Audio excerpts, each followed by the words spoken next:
Attention all operators on countdown 1. This is the final go, no go for flight 2 of Starship. Again, our T0 is at 7 a.m. Central. Raptor 1. Go. Raptor 2. Go. Stage 1. Go. Stage 2. Go. Copy, go for flight. Clock is rolling. 10, 9, 8, 7, 6, 5, 4, 3, 2, 1. We have liftoff.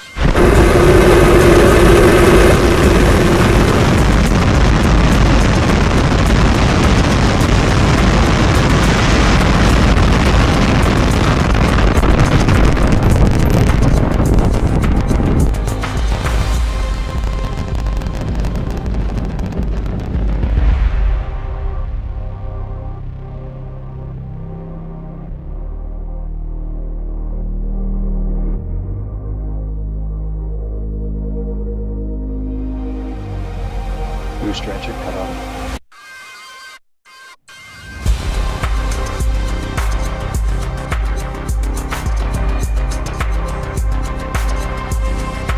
Stage separation.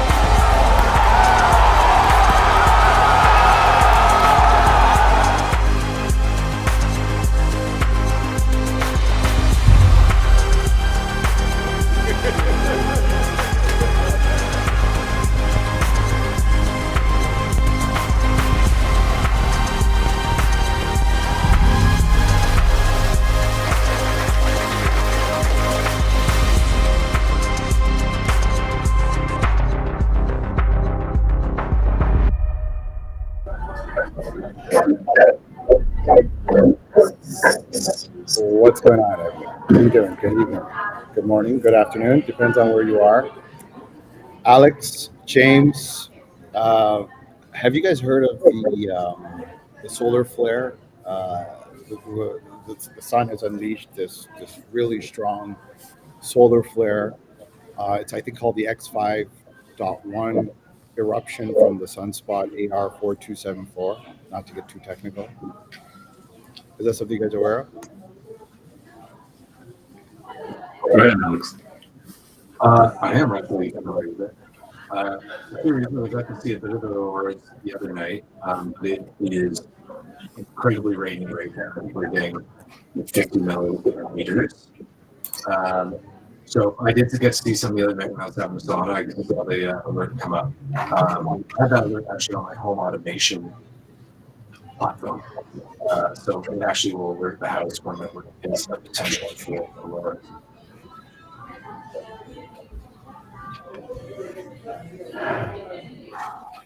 Okay, well, maybe that solar flare is driving Earth right now. I know 2 days ago, or even today, yesterday, Dominican Republic and other places around the world have been hit. And it seems like my reception is dropping as well right now. I don't know if you can hear me, but I'm going to move over to another network if you can't. Can you hear me? Sounds like you're in a bar. Like you're getting messed up. Technical difficulties while doing live streams. It's the first one ever in history. Well, James, I found something that I thought I'd lost since we're waiting on Maddie. Do you know what that is? I don't know. This is a LoRaWAN radio that can do mesh core or Meshtastic, even if you're into that sort of thing. One of my colleagues gave it to me, and I played it with Meshtastic. Made no friends because it isn't that reliable of a network. But now the mesh core network is being built out, as you and I have been geeking out online. And I finally found it in my kid's toy box. It's a little device. Now I have two central handheld radios. This one will be my mobile one, and I'm going to convert the one up there to a repeater and continue expanding the mesh. Awesome. Very We're cool. talking mesh. I know there's some stuff being built out in. Are we talking about the Ottawa one or the Vancouver one? Well, I get all my learnings from my friend Emil, who is one of the leaders of this decentralized mesh. And like he's done all the research. I'm just taking his technical advice, and he's the one that actually helped me mount the first repeater 1450 meters up on a mountain, and it's now connecting Squamish to Ladysmith on the Vancouver Island, and then that bounces around the mountain to Vancouver, and technically that mesh now extends all the way down to Portland, Oregon. And actually with the auroras the other night, it allowed the signal to propagate way further. We were talking to people very far away. And how does that happen? What is it about the solar flares and what they do to the atmosphere? You are definitely going to be exceeding my YouTube University master's in radio engineering. But I do believe that there is, I always don't want to say because I'm going to be guessing here, but it is definitely to do with the charged particles probably causing a reflection of the radio signal that, like, again, like I'm guessing it. But I do know it works, and it's been known to work with like ham radio and shortwave radio as well. That it is already good at bouncing off the ionosphere. That's right. And when it is the ionosphere is stimulated by solar winds, I guess it's more charged, and then acts as a reflector, or maybe like. Well, one thing I do know a lot about is which you studied a little bit about, as well as the power grid in Alberta. And so a part of me has just been thinking for the last little bit is, with these solar flares that are heading towards us, and solar flares are always, right? I completely get it, right? But one of the things I'm very fascinated is with the sun. I'm always, no matter where it is. And one of the things I'm always thinking about is the solar flares and mass injections that do occur off of that beautiful ball of energy. Could a level 5, EMP us out, and suddenly we got this total blackout, like places in Dominican, like parts of Africa, like parts of Europe today, that's happening right now. And one of the scenarios we built out with Operation Defend the North in Calgary was an electrical power grid. It wasn't a solar flare that caused it. It's something to do with the inverter. And I know you've learned a lot about that. Can you tell me, what does that operate as on a grid? Like the inverter between like the solar farm. So solar for sure, and even I believe wind actually generates power in DC, the direct current power. The grid, the majority of it is alternating current, or AC. So the inverter is to take that linear stream of energy and replicate a sine wave to replicate the voltage and current going up and down in sync with the grid. And like, you have to sort of think of the grid as sort of like a tug of war back and forth. Like, it's electricity going back and forth, but arguably there is a lot that would be like considered kinetic in that regard. You need your inverter to sense the frequency of the grid and bring it and synthesize its own oscillations to synchronize with the grid. The more interesting example of that. And can you go just for the viewers here, anomalous oscillation? Can you just tell us what that is for a lot of people to understand how that affects the turbine and everything that happens? Because that's, I think, a very critical piece in Operation Defend the North in Calgary. Yeah, certainly. And to viewers tuning in, I am more or less unqualified to answer this, but I've done a lot of research, very fascinated by this stuff. So the power grid is alternating current, and it runs at frequency. Our grid is 60, Europe is like 50 hertz, and that's actually created by the massive generators spinning at all the power plants. So for the vast majority of the power being produced, it's from boiling water, creating steam, spinning turbine, that spins a generator. And the generator has two sides, and it spins around, and that speed, that optimal speed, is at 60 hertz. Obviously, we don't have that capability with solar, so the inverters actually synthesize that with a bunch of computer algorithms to do so, where it's perfectly matching the rise and fall of both voltage and current so that it can connect to the grid, synchronization. And what we were trying to simulate in this scenario was what can happen when like an inverter or many inverters on a grid tries to fall out of phase with the grid. And where, my understanding is like where other power plants, if they were to try to connect to the grid out of sync, you would get the power of all that spinning metal of those turbines, hundreds and hundreds of tons, maybe thousands, pushing when you're pushing. And like whatever is doing that is going to lose. You're going to it will turn into a very kinetic problem. So if a smaller, hydro dam connected their spinning metal to the grid out of sync, that spinning metal would turn from generator into motor, clearly overpowered and likely shattered. It'd be a catastrophic event. So what we're trying to simulate there is, could threat actors manipulate the algorithm ever so slightly to start causing these fluctuations? And where the fluctuations really, like to dive in a little bit deeper, my understanding of it, again, it's deep knowledge here, is that the voltage and the current can sort of be out of sync with each other. And that's bad. That's called reactive power. It's the secondary power that is transmitted on our power system. So having that out of sync causes a lot of problems for other electric motors that are consuming that power. And arguably, an inverter could be hacked to do something like that. That could cause that, theoretically. It is based off of actual oscillations that happened in the blackout of Spain and Portugal. But, so yeah, the way awesome. with Operation Defend the North in Calgary, right? We have Cyber Expo. We got the Alberta Electrical Organization, and what happens is you have this situation where the news report comes out, and you're in a position where now you're like, well, let's sever ties with wherever we're connected across other provinces or other countries. Well, first of all, why would you do that? Actually, yeah. First of all, why would you do something like that? So in the scenario, Alberta was not doing that, but the neighboring,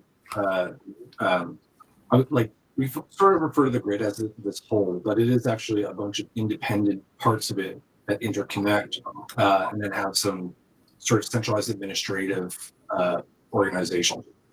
So a border is also where power would interconnect, whether it be provincial borders or international borders. So if there was an oscillation happening, and this is arguably what happened in Spain, was there was oscillations on the part of the grid of Spain and Portugal that the interconnect between Spain and France was severed. It was an automated safety measure, but it severed them. In our story, we had the actual grid operators seeing the anomaly and knowing it could actually be bad and could spread into their areas and thus isolating. They're doing containment in their world of grid management. So that was really like our scenario was mimicking very much what happened in April of this year. Yeah. And it was an interesting thing because I know we had definite pros in the field and say, like certain things probably may or may not happen, but it's for us we're like, okay, but what if it does? And so it's always I think what's interesting with this is we have to ask the question, but what if? So it's always kind of that fun portion where we can take it. It's maybe not true 100% to everything, but if you took all the engineers and all the knowledge in that, but kind of brought it forward to okay, but what if? And playing the scenarios that are going to definitely make it a bit more interesting. Or if it were to actually happen, if for example, Marty, you're talking about an EMP here, we've talked about the power generation. The other side of things has been like you talk about a data center, you talk about anything that has things like that, things like heat. All when you're working with hardware with infrastructure, you don't know how much it actually really affects your infrastructure until it does. And that's the other side too. It could decrease longevity in data centers, and we'd really have no really good indication as to did the solar flare cause this or not too. So, I mean, I want to take a little step back, right? So you have these AI-driven smart inverters. That's, would it be safe to say, guys, today, right now, for the purpose of understanding operating with Calgary, the addition, just for the viewers, would be the root cause, I guess, a problem? Like that's where it kind of starts from. Would that be the right word? Yeah. Yeah. The inverter had a vulnerability that was being targeted by known nation state threat actor, and if a state-started organization is going to do a cyber attack, it isn't going to be a smash and grab that we see in the cyber crime world. It'll be very methodical. It'll be made for the movies, essentially.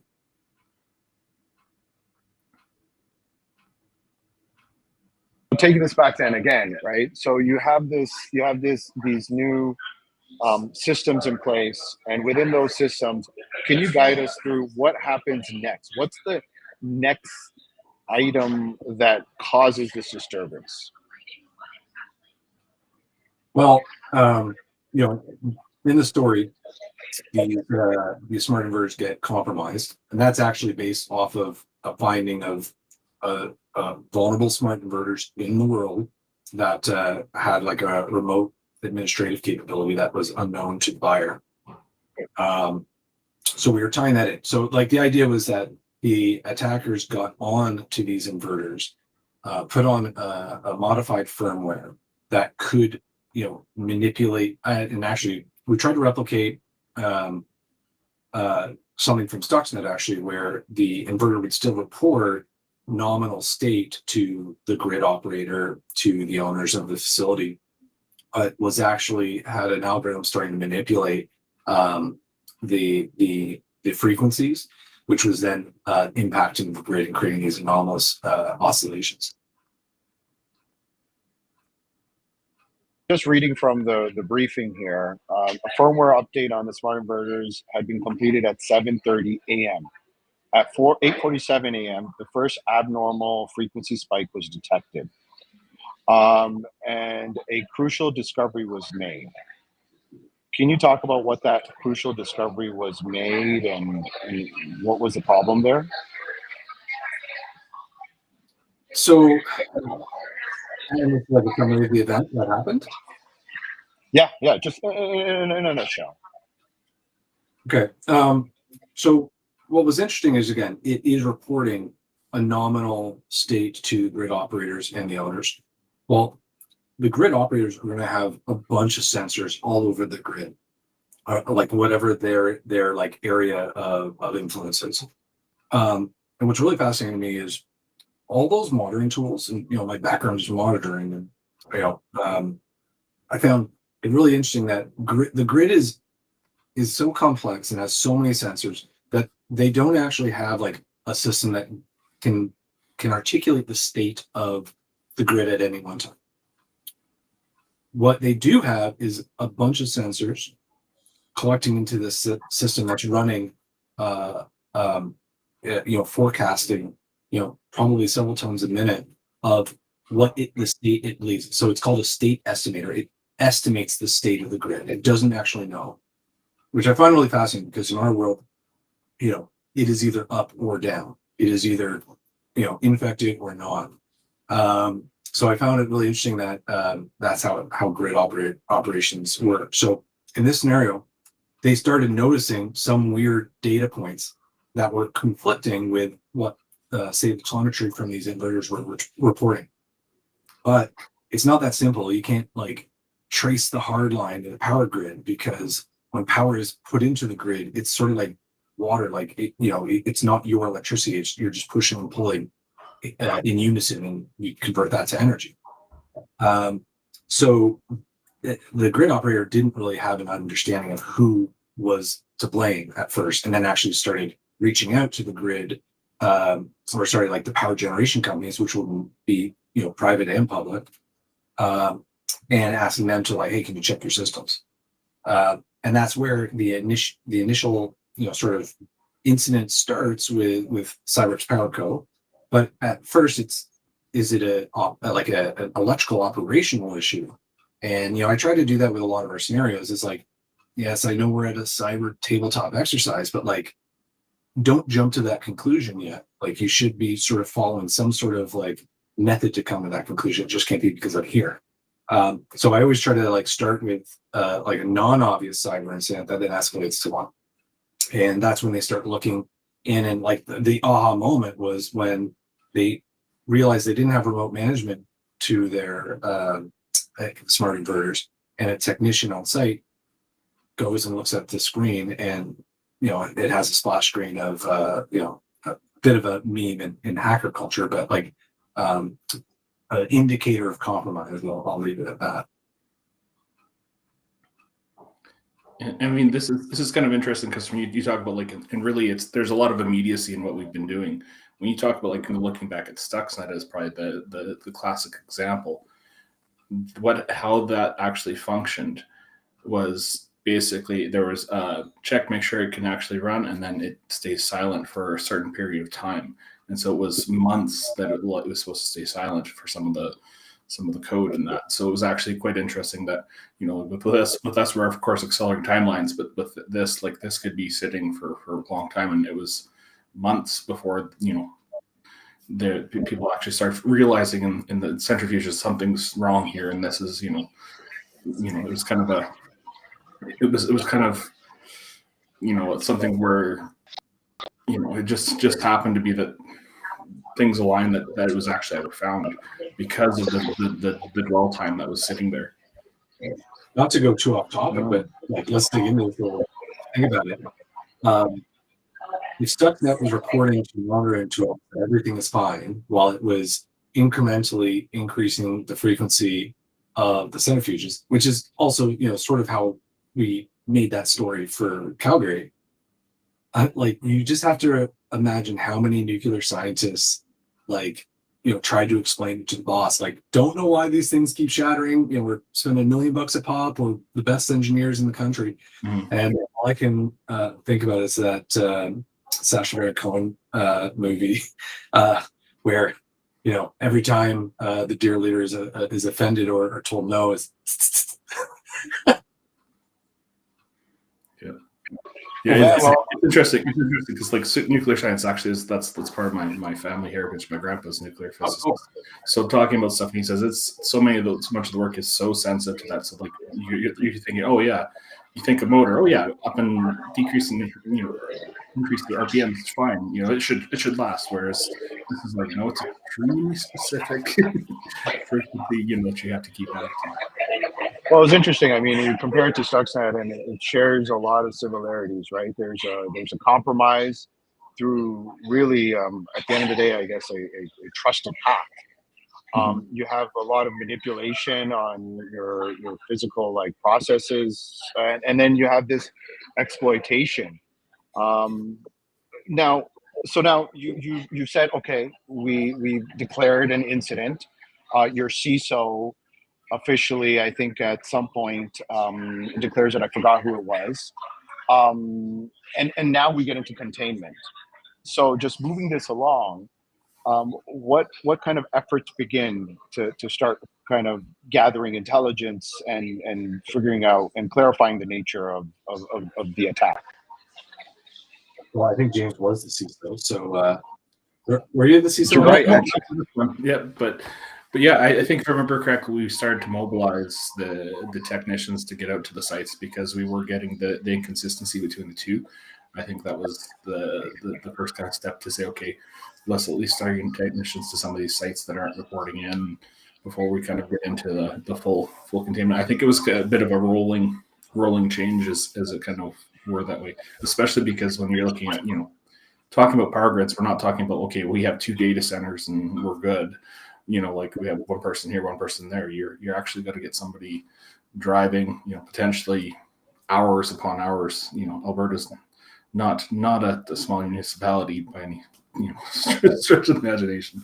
So So I think that was those kind of the first steps towards that. And so, what was the what would be, I guess, at the end of the day, and one of the things I'm sort of going after is root cause analysis and everything I'm doing nowadays. What would you say was like the key vulnerability that was identified when we get to that containment side of the end of that module? If you want to play this, or no, I wrote it. So yeah, I mean, to me, that like it comes down to knowing your supply chain. Like you have a vendor that has now has the ability to push things over the wire that you didn't know existed, and I mean this has happened in multiple other not just Stuxnet's, but in multiple other places where you've like, oh, this vendor's now pushed this, and how many of us don't read the minutia of version 13.1.5, where something's happened. So I mean, this is very, very probable could happen, not just in power grid, but it just really comes back to the supply chain and how well you have a management of that. So. And I mean, from an infrastructure standpoint, I mean, at the end of the day, you're scaling that impact through the infrastructure. And from Alex, from your standpoint, and I know you kind of base this on Europe and what happened, and you spent a lot of time kind of understanding that and researching that. Here in Canada, and I know we did a fictitious scenario. I'm in Alberta. We now hit a blackout. Now, guide us through, and for both of you here, other than outside of cybersecurity, a blackout happens right now. What kind of effect can that have on people right away within the first, let's say, 3 hours? So I'll maybe step into this one a bit because actually, so most of my family lives rurally, and so their power actually, by comparison, when you look at cities and that, their power is really quite dirty. It's up and down a lot of times and things like that. So for them, they've actually kind of built this out. But you're first looking at things like your food, your heating or cooling during that time. That's the first thing. So those. That's the things people start to worry about. Am I able to?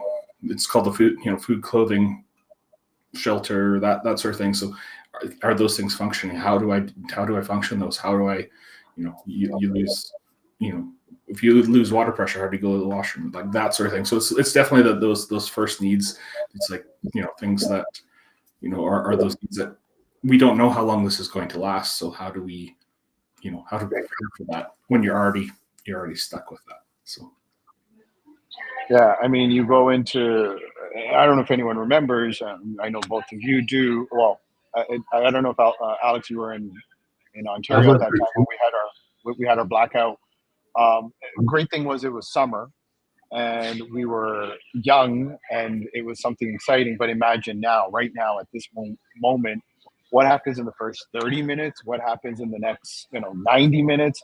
What happens? You run through confusion. You run through where you go, holy, like shit, like we really have a blackout. Like once you start getting out there, you maybe make a call to 911 and then you realize that's not going to happen. And they say at about like the 3 hour mark, realization sets in.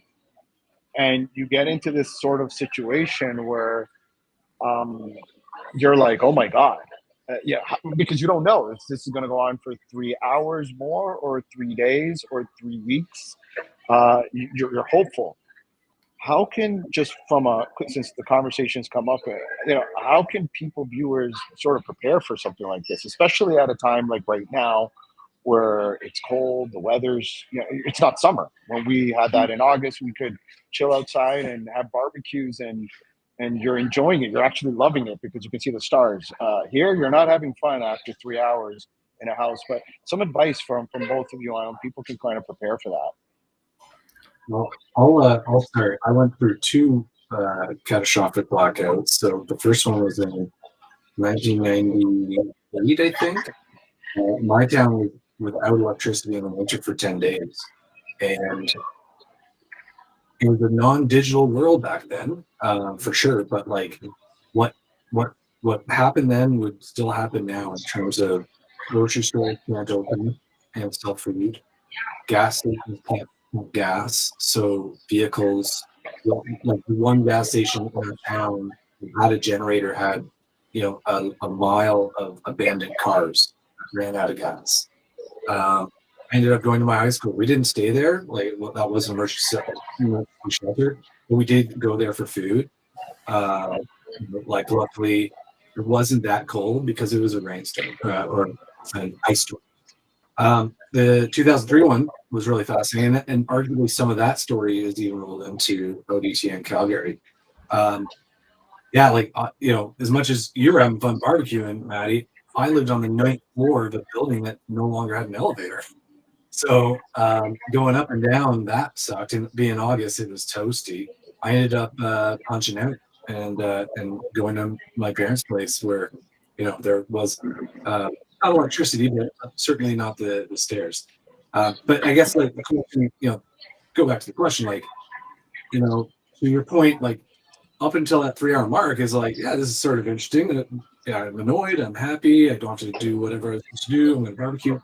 But after that 3 hours when the sun's starting to set, that's that oh shit moment. So, it's communication, I think, is a thing that we would lose. Either the cell network loses power along that generator, but what would likely happen is the network would get saturated and then become unreliable. So you don't necessarily rely on even the cell network in emergencies like that.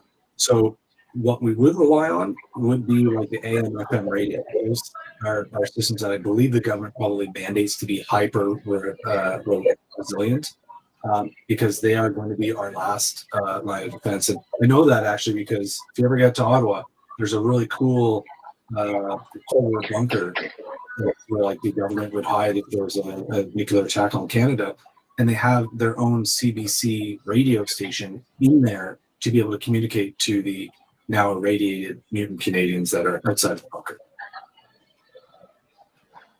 Yeah, I mean, other things for end users, things that I think about is make sure you have enough food that's in a different, canned food rather than having, foods that are already pickled. It might not be your favorite, but they'll get you through a pinch. And have enough that's there for whatever you're expecting the timeline to potentially down, or what's the worst, and then probably double it.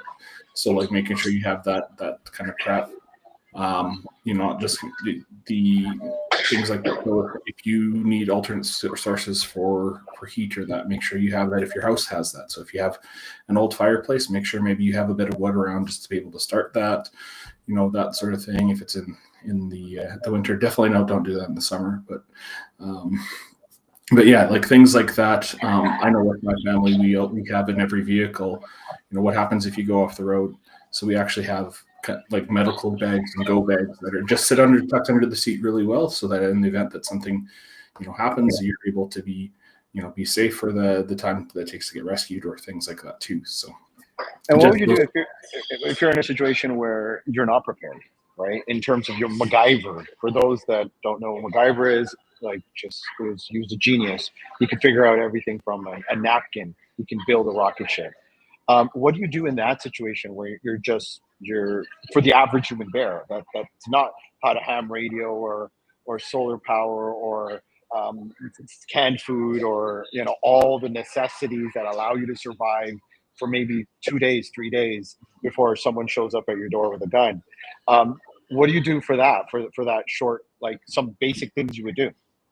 I think first take stock, make sure you catalog what you do have, understand, where you are most vulnerable. That way it's a similar kind of thing that we do with vulnerability management, but you look at to be where you're most vulnerable, and then what can you do to shore that up? That's kind of things I would look at first is, realize, okay, take stock. Okay, I know that I didn't fill my vehicle, so that's maybe something that I need to address first, or things like that, and kind of move from there. Definitely be prepared to do and handle this before you need to, for sure. And something I think you just said, James, is don't leave your car at quarter tank ever. Your car, if the world implodes, you want at least the maximum range your vehicle can get off of the tank.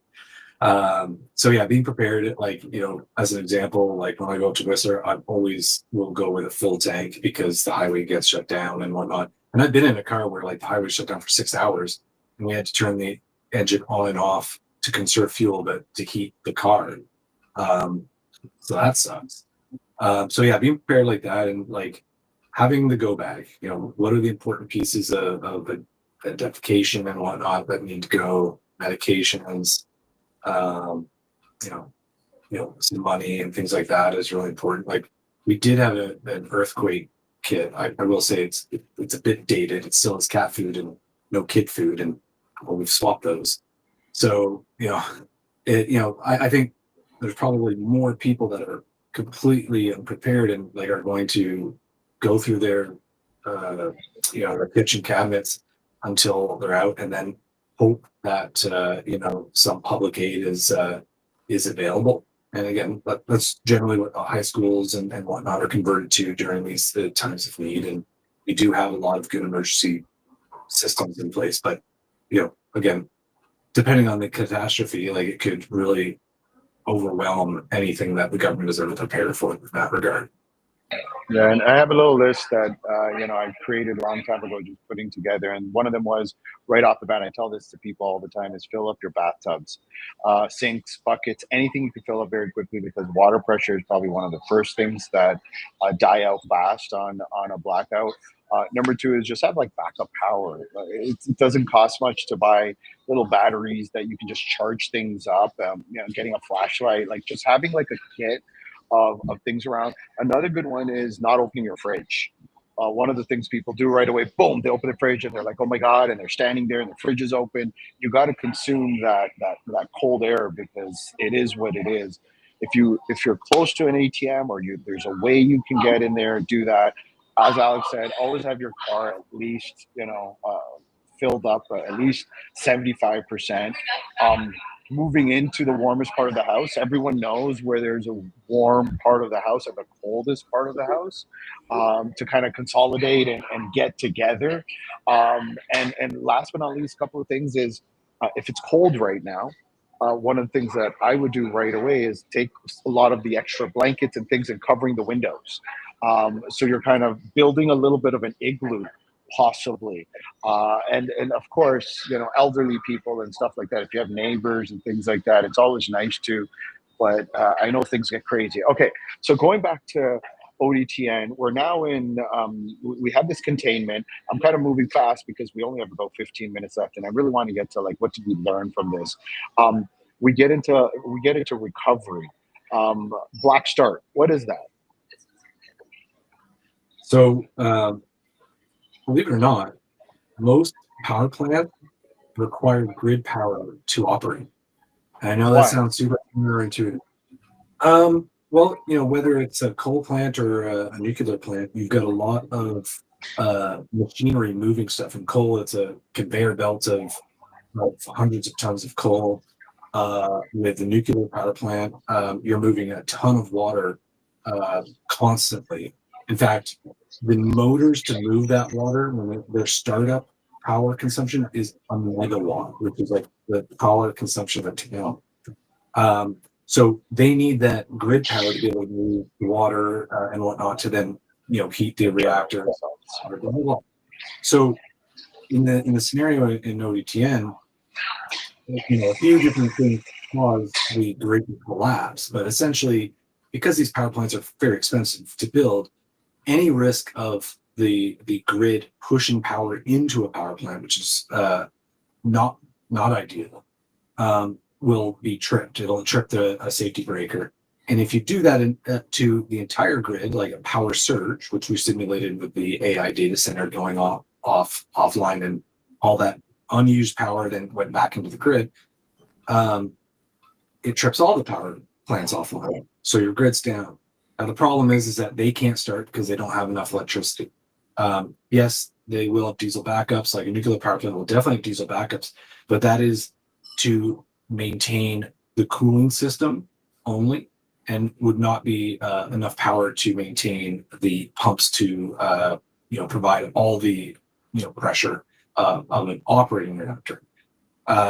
So what they have to do is they have to use dark start or black start plants. So these are usually much smaller plants. Either they are diesel generators themselves, or more likely natural gas jet turbine, like they're essentially a jet engine turbine that then generates power. So those things can start on their own because, you know, a small diesel generator can power those. They'll bring them up. They'll start energizing the circuits between them and the power plants, whereas like all the consumers, you know, people in industry will be still disconnected. They'll bring up a power plant that will then ramp up capacity. They'll bring on another one, and then eventually they'll start bringing on consumers one at a time, because you have to do it gradually, because demand on the power on the grid has to be or I say production has to be equal to demand, and there's no there's really only a few seconds in between demand and supply that until the grid has a problem. So they have to do it very pragmatically.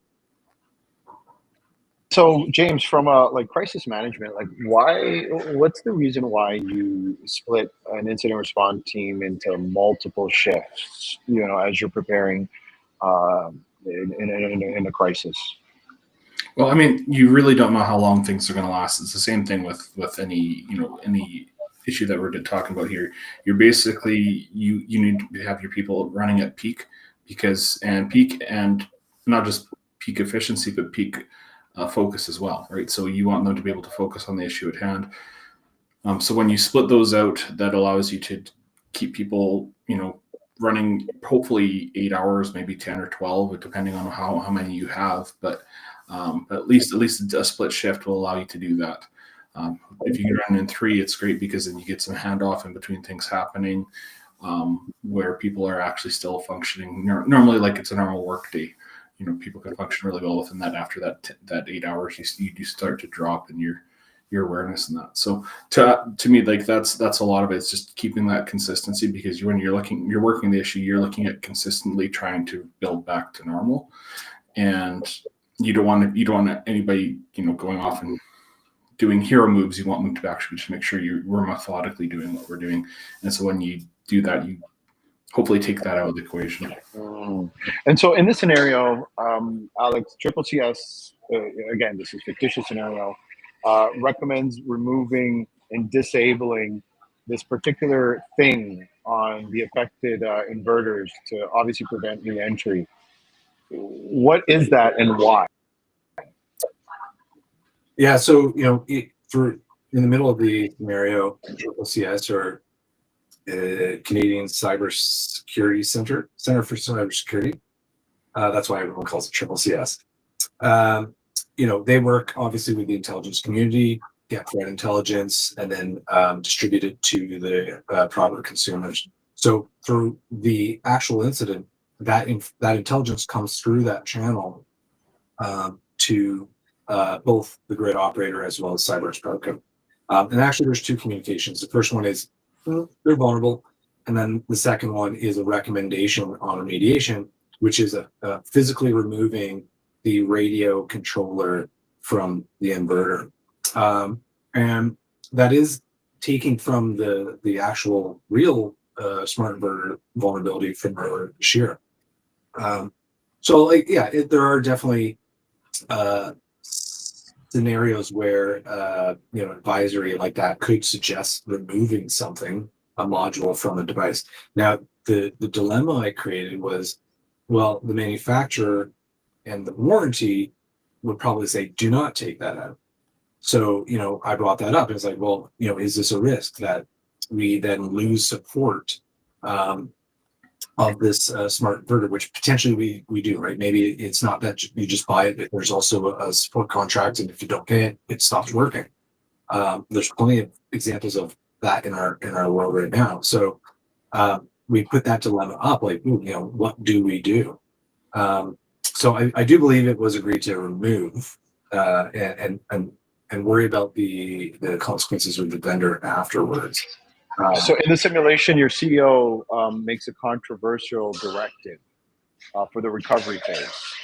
And he wants to prioritize and restore the AI data centers first. Or why? So again, that's another dilemma. And like again, the whole idea is like there's no right answer, and it's very interesting to see how we laterally think this one through, and it's entertaining for the audience. So in this situation, CyberX PowerCo, the vast majority of the revenue comes from their new AI data center business. They've got a bunch of data centers. They sell rack space or compute power, whatever the case may be, but it is the high revenue earner. But their original business, which was the solar farm power generation, selling back to the grid, essentially it's a lower revenue generator, but it's probably regulated. There's probably SLAs tied to it as well. AI data centers would definitely have SLAs.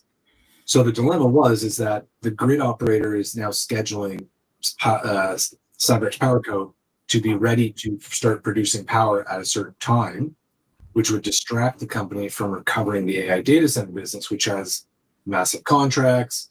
I put in, a little Easter egg in the contract of if they are in breach of contract, the CEO has to meow to its customers, and the CEO is like clearly doesn't want to meow in front of a bunch of people. So, and maybe he also wants to make more money with the company. So they ended up, the dilemma is like, do they prioritize the AI data center recovery and potentially miss the window to jump back on the grid with the regulator, which would obviously cause friction, could lose licenses, definitely a fine, etc. So the dilemma is like, well, what do you do?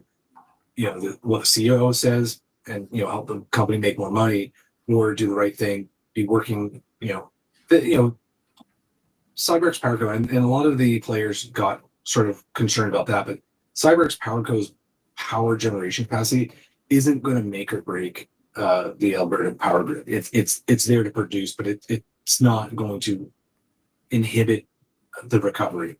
But regardless, if you say no to the grid operator, that could have serious consequences. So consequence was, maybe take a fine.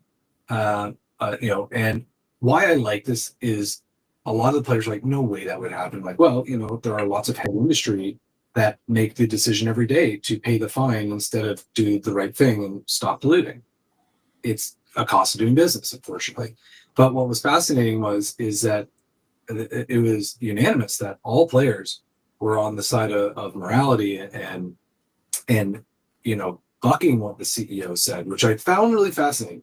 And I even tried to edge it a little bit more with one of the players and saying like, well, your stock's vested in a couple months. Like, are you sure this is the decision you want to make? Because certainly, if the company lost a big AI contract, their stock value would tank.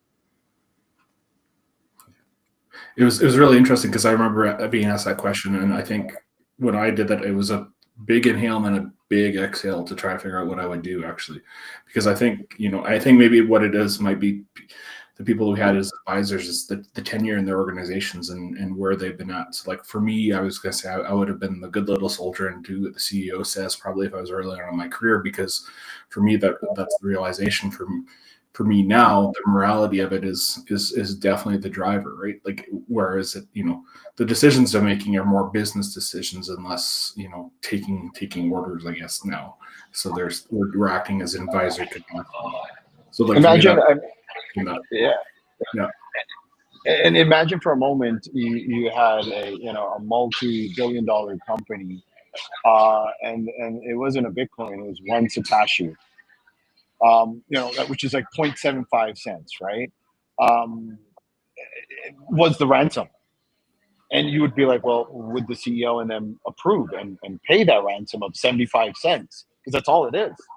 But the data that they're holding, or the ransomware that they're holding, would generally be maybe 100 bitcoins or 20 million, 50 million.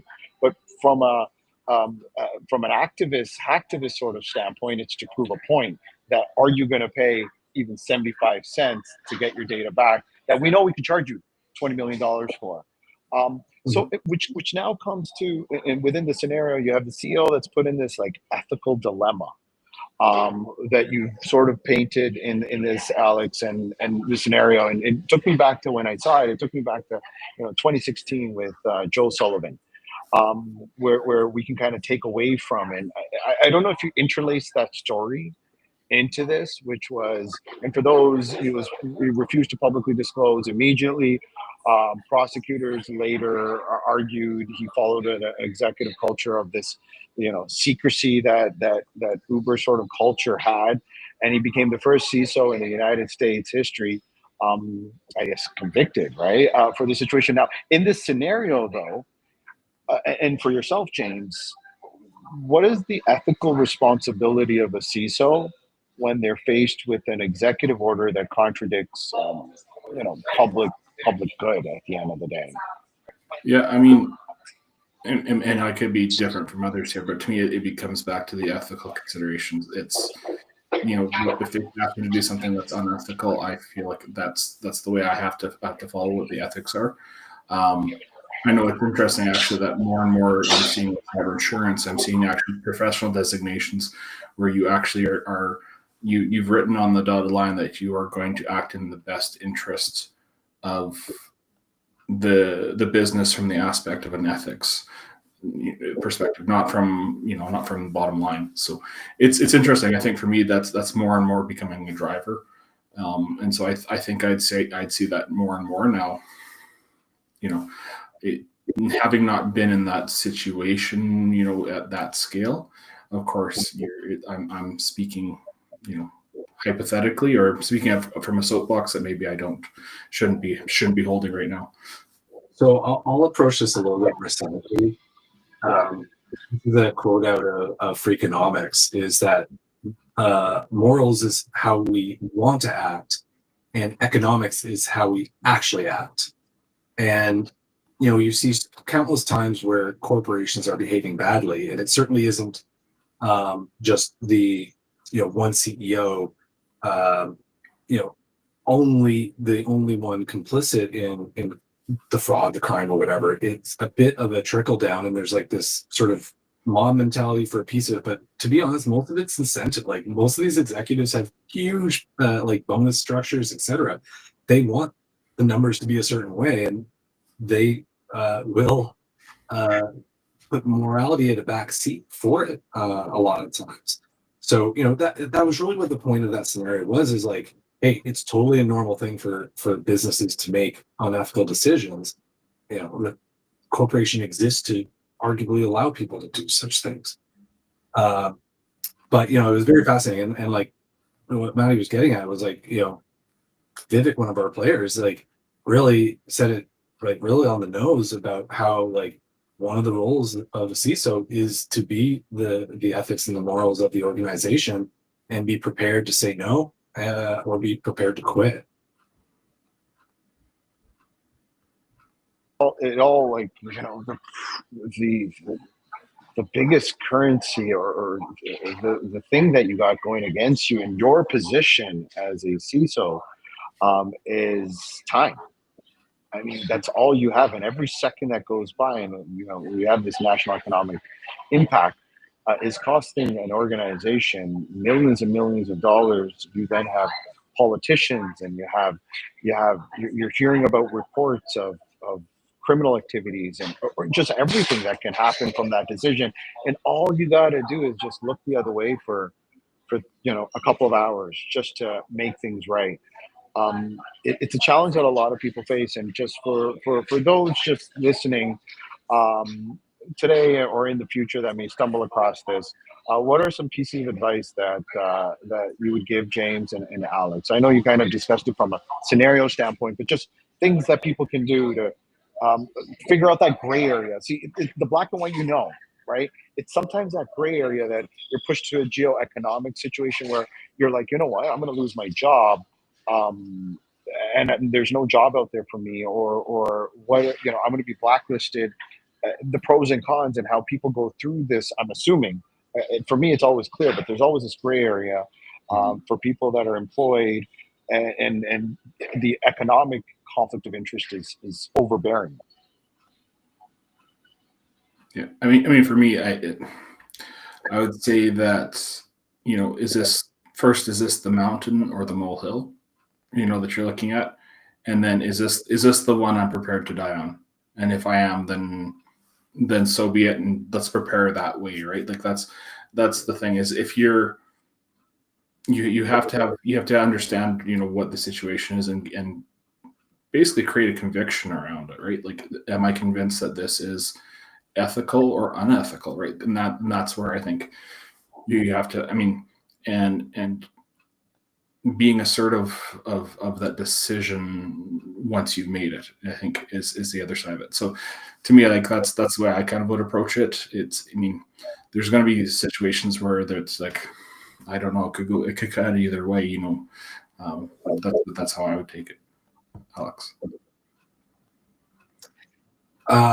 This is a question of takeaways for how to deal with incidents and whatnot. Is that what you're asking, Maddie? Yeah. Well, yeah.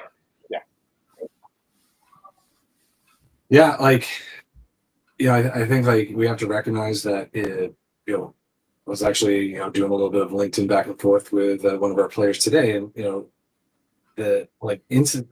What did he say? He said technology doesn't respond, people do. So we have to recognize that this is very much a people process.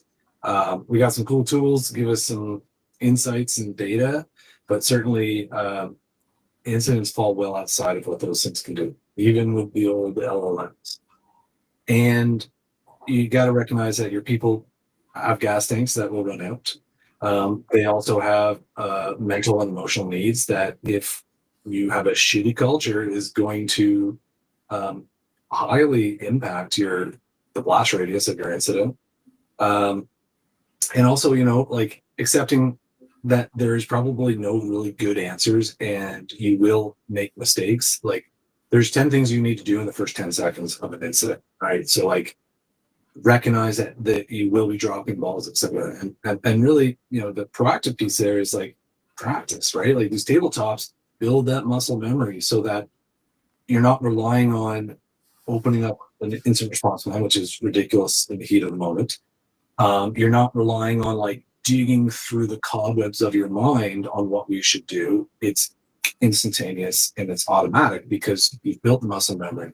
And arguably, if you want to get into the thinking fast and slow, or thinking slow and fast book, it's talking about those two different cognitive systems. One is very reactive and one is very logical, but very energy intensive. And when you're in fight or flight, you only get system one. So you want, the muscle memory into that system so that you can respond arguably without thinking. Well, yeah, that's what it comes down to, right?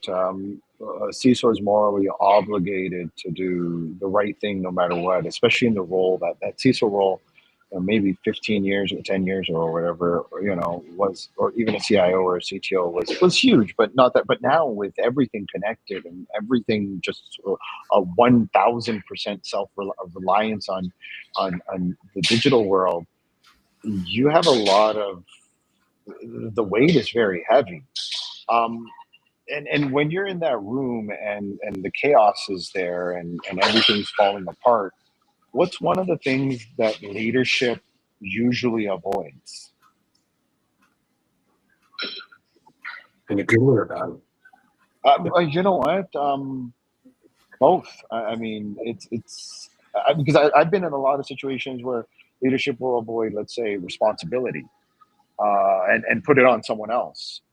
So they very easy to do that. Well, Alex, you didn't check the hash, and that's why this whole thing happened. So yeah, insert one of my favorite LinkedIn memes about the difference between a boss and a leader, right? A leader is part of the team, and a boss is somebody that is really cracking the whip and really distancing themselves from the team. So yeah, shitty people who want to blame people instead of zooming out and recognizing the person clicked the email or the person didn't do this right and this is now the consequence. But why didn't they do that right? And I got to dig into the whole concept of human error a bit, and I found that really fascinating that yes, we will make a mistake, but it's because other systems weren't in place to prevent us from being like the final decider of catastrophe. Because if you look at it, like if you look at the cliche, somebody opens up an email, now there's an infection, ransomware, whatever, is like, yeah, they did that, but they were given way too much access on the internet, perhaps. They were not trained. There weren't preventative controls. There weren't detective controls. So like there's a bunch of things that you do up front that would then minimize the likelihood of that consequence. And to have like in the heat of the moment, somebody losing their mind on their people, and then expecting them to perform, let alone stay, is a very bad personality trait. And like we're all stressed, but like attacking each other is like the last thing we should be doing. Because again, like instant response is a people thing, not a push the button thing. Yeah, I would say I'm just going to maybe just jump onto what Alex has said here too. Like, so it really comes back to the people. Like, I think when you're dealing with it, like we've talked about performance and how we're trying to perform to make sure that we're getting back to the normal as quickly as possible. But so a lot of that we deal with is how your team is operating within the systems of that organization. I think as we look at you understanding your people, understanding their husbands, daughters, sons, wives, and there's things that are going on, especially when you're looking at a longer, like the scenario that we ran, it was not just strictly a day, it was multiple days of things like that.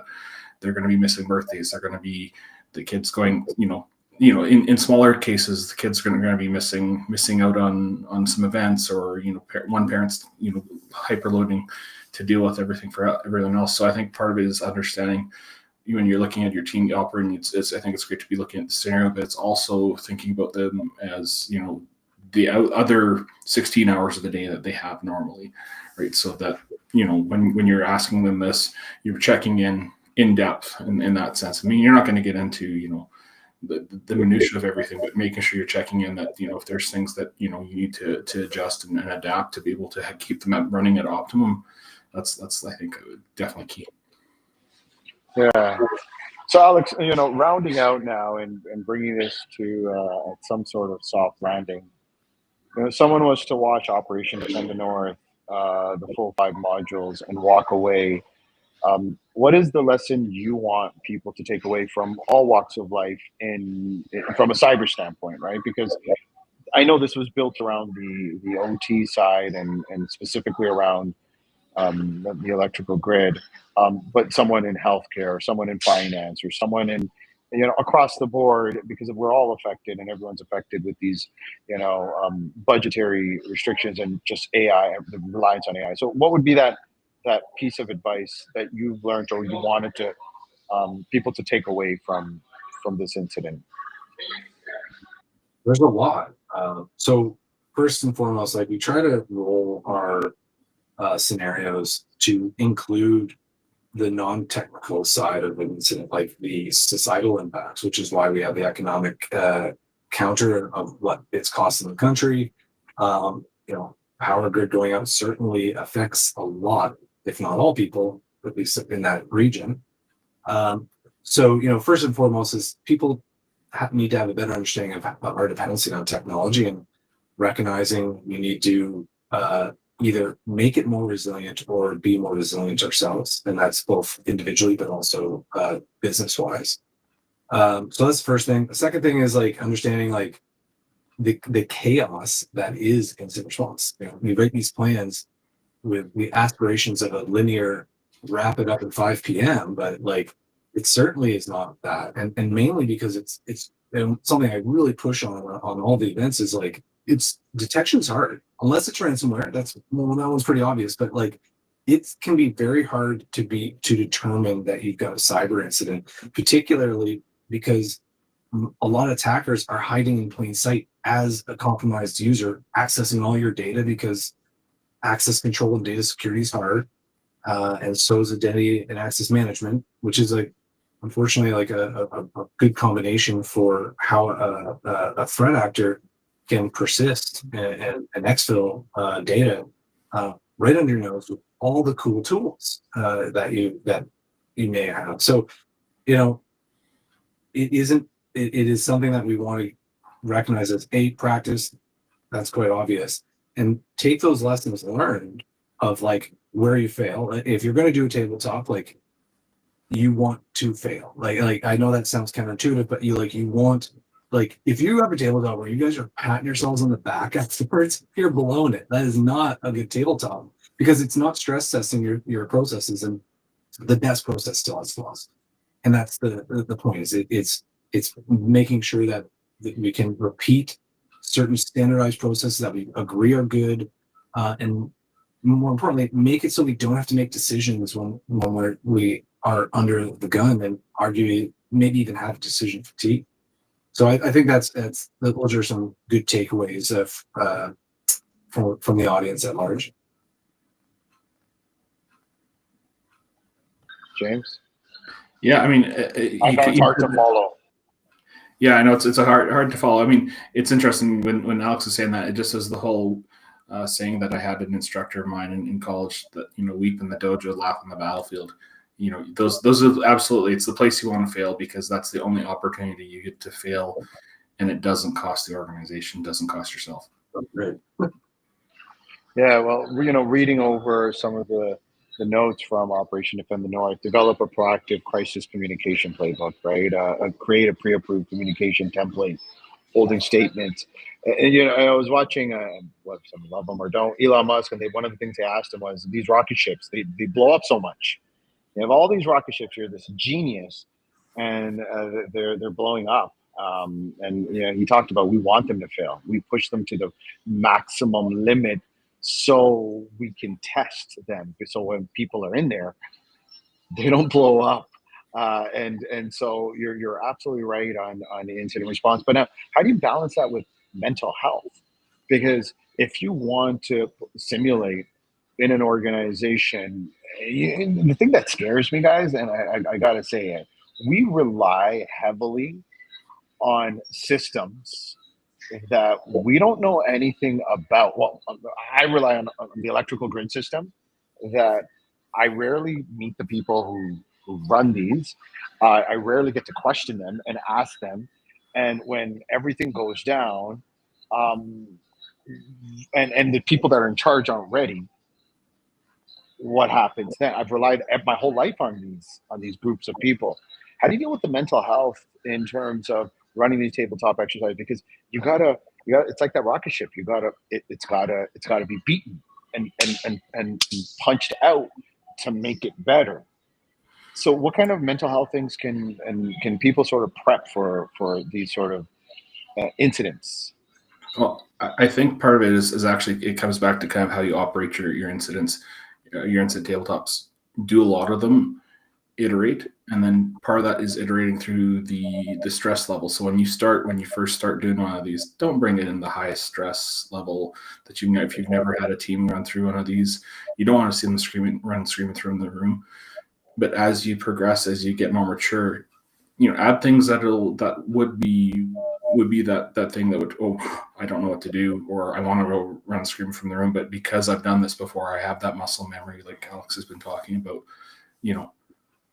You've iterated into that, and I think you've built an on-ramp to that. I think the culture of the company needs to exist before you just have perfectly executed tabletops where you can find that balance of creating the stress, without it triggering people to be like, well, this is too much or this is too real. Recently I was chatting with somebody, I don't remember who that was, but we were talking about how, some people may be apprehensive to doing it, like participating in a tabletop exercise, because they want to protect their ego, and that can be two things: that we're attacking the thing you built, and we're gonna potentially like call out parts of it, or they're concerned that they're not going to be able to respond properly. And so back to your question, Maddie, is it's about making sure that culture in there of accepting failure, like accepting failure will happen, and that you can totally fail. You just need to be getting up and moving on. Like it can't be that that you let that one go and you're just like, I can't do it anymore, right? Like we want to encourage that safety net that you can fail and it's acceptable, but be accountable for how it happened. And, another book I read long ago was like Extreme Ownership. I love that book because it really reflected how a high performance team, this being Navy SEALs, but in all teams, that you can really build a good culture by, almost going out of your way to admit failure. And I've tried that with various like groups I've worked with, like, when things don't go right, like I'm the first one to fall on that sword, because it then invites everyone else to be comfortable enough to recognize their faults. And if you can recognize these faults, we can totally solve them, right? But first step is recognition, but yeah, like extreme ownership, I find is something very important, particularly coming from leadership down. Okay, I mean, I do have a couple more questions, but we're going to leave that for another day. And I really want to dig deep at some point over the next little bit about, one of the things that stood out for me was the Vivek side, which is the conscious of the organization as the CISO in the situations, and especially with AI and where we're headed towards. You start wondering, where does AI play the role in terms of the board underestimating its risk, or even just people overestimating its risk, I guess, right? And being in a situation where, at what point does AI or the decision that come from the data that comes out of AI becomes ethical, and the decisions that you make. And so for all of you tonight, as we embark on solar flares that are hitting the world and Earth, I think in the next couple of hours, make sure to be safe, stay safe, and for the two of you here, just some parting words for those out there tonight, and we'll bring this stream to an end. Go ahead. Well, thanks as always for listening to me ramble, and that it's always fun. I'm always sitting here learning from Alex and that. So as always, appreciate the opportunity to listen. I'm almost out. I better get some new material. No, I love geeking out on this stuff, and love sharing. So like for the auroras, obviously most of the time you gotta look north, and if you can't see them, pull out your phone, take a picture of the sky. The phone can pick it up way better, so you'll know if you're looking in the right direction. Randomly, I have had them in the east and not the north, so phones can actually pick them up, and that's why you see such sweet photos online, is because people's phones are awesome. The auroras are usually not that vivid, not down here anyways. So for everyone, go check out the auroras. It's a sight to see. I know 2 years ago it was there as well. We'll see you next week. I know James, Alex will be seeing you in the next couple of weeks for Operation Defend the North in Toronto on December the 4th. For those that are watching, feel free to join us. And everyone, enjoy the rest of your evening.